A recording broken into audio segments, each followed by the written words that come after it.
প্ৰতিমা পাণ্ডে বৰুৱা বাইদেউৰ 22তম মৃত্যুবাৰ্ষিকী। অন্যান্য বছৰ ধৰি আমি সমষ্টি বৰুৱা কলেজৰ পৰা ইয়াতে উপস্থিত হৈছো। অধ্যাপক বিদ্যমান লালজি কেম্পাছত তেখেতৰ প্ৰতিমূৰ্তিৰ সন্মুখত আমি শ্ৰদ্ধাঞ্জলি অৰ্পণ কৰিছো আৰু মই আশা কৰিছো যে তেখেতৰ যি কৰ্মৰাজি সেই কৰ্মৰাজিক আমি যাতে নতুন দিগন্তলৈ আগুৱাই লৈ যাব পাৰো আৰু আমাৰ এই নামনি অঞ্চলৰ যি কৃষ্টি সংস্কৃতি বিশেষকৈ গীত মাত এই গীত মাতক তেখেতে যেনেকৈ বিশ্ব দৰবাৰলৈ আগুৱাই লৈ গৈছে সেই প্ৰচেষ্টাটো যাতে আমি কণ্টিনিউ ৰাখিব পাৰো সেইটোৱে মই আজিৰ দিনত আশা কৰিছো। মই ৰাজ্যবাসীক এইটোৱে জনাম যে প্ৰতিমা পাণ্ডে বৰুৱা গৌৰীপুৰৰ পৰিচয় বিশেষকৈ আমাৰ নিজৰ অতি আদৰৰ মৰমৰ আৰু প্ৰমথেশ বৰুৱা কলেজৰ লগত তেওঁ গৌৰীপুৰৰ ৰাজ পৰিয়ালৰ ঘনিষ্ঠ সম্পৰ্ক কাৰণ গৌৰীপুৰৰ ৰাজ পৰিয়ালৰ গোটেইখিনি বস্তু তেওঁলোকৰে অৱদান।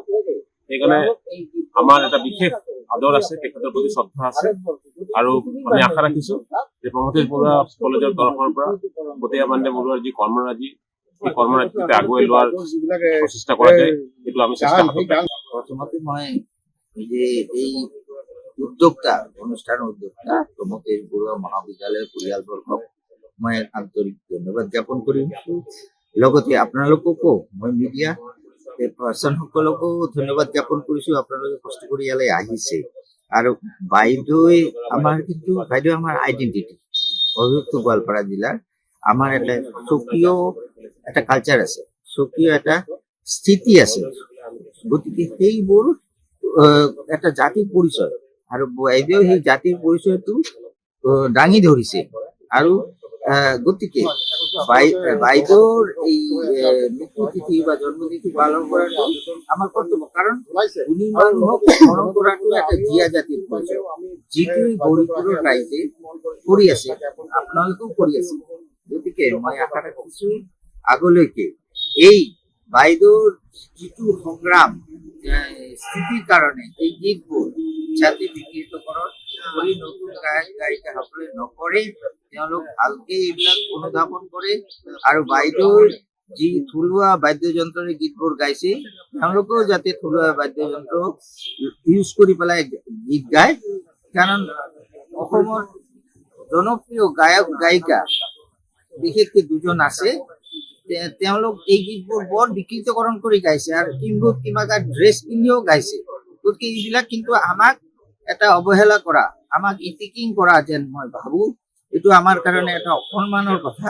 গতিকে তেওঁলোকক মই সকীয়াই দিছো, তেওঁলোক ভৱিষ্যতে যাতে এইবোৰ গীত পৰিৱেশন কৰাতে সাৱধানেৰে গায়, আমাৰ সংস্কৃতি লৈ আমাৰ কৃষ্টি লৈ তেওঁলোক যাতে উপলুঙা নকৰে এইবিলাক ক্ষেত্ৰত। এইটোৱে আজিৰ দিনটোত বাইদেউৰ আত্মাই তেতিয়াহ'লে শান্তি পাব আৰু তাকেই মই প্ৰতিজন শিল্পীক আগ্ৰহ কৰিছো বাইদেউৰ গীতবোৰ গাত, গোটেই অসমত গোটেই ভাৰতবৰ্ষ গোটেই পৃথিৱীত বিয়পাই দিয়ক, কিন্তু বাইদেউৰ মতে। আমি প্ৰতি বছৰে প্ৰমথেশ বৰুৱা মহাবিদ্যালয়ে শ্ৰদ্ধাঞ্জলি জ্ঞাপন কৰো। এইবাৰ আমি বাইদেউৰ লগত সংগত কৰা ঢোলবাদক প্ৰায় 25-30 বছৰ বজাইছে বিমল মালী ডাঙৰীয়াক প্ৰমথেশ বৰুৱা মহাবিদ্যালয়ৰ পৰিয়ালবৰ্গই তেখেতক সম্বৰ্ধনা জ্ঞাপন কৰিব আৰু তেখেতৰ শাৰীৰিক অৱস্থা খুবেই বেয়া। তেখেতক আমন্ত্ৰণ জনাইছো, কিন্তু শাৰীৰিক অসুস্থতাৰ বাবে তেখেত আজিৰ এই লালজি কেম্পাছ আহিব নোৱাৰিলে। আমি আহ্বান জনাইছো সকলো সাংবাদিক বন্ধুসকলক যাতে তেখেতসকলে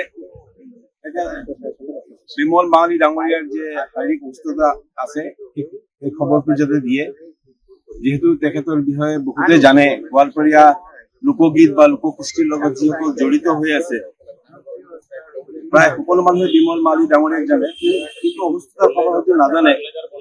অসুস্থতাৰ খবৰ শুনি হয়তো লোকসংগীতৰ প্ৰেমী বা লোকসংগীতৰ যিসকল সাধক আছে তেখেতসকলে আহি তেখেতক হয়তো শেষবাৰৰ বাবে হয়তো দেখা পাব। অৱস্থা খুবেই বেয়া, আমি অলপ আগতে গৈছিলো। ইয়াৰ পিছত আজিৰ এই শ্ৰদ্ধাঞ্জলি অনুষ্ঠান শেষ হোৱাৰ পিছত তেখেতৰ ঘৰলৈ আমি যাম। যিকোনো খবৰৰ বাবে যোগাযোগ কৰক 7099017330 লগতে 7099017110 নম্বৰত।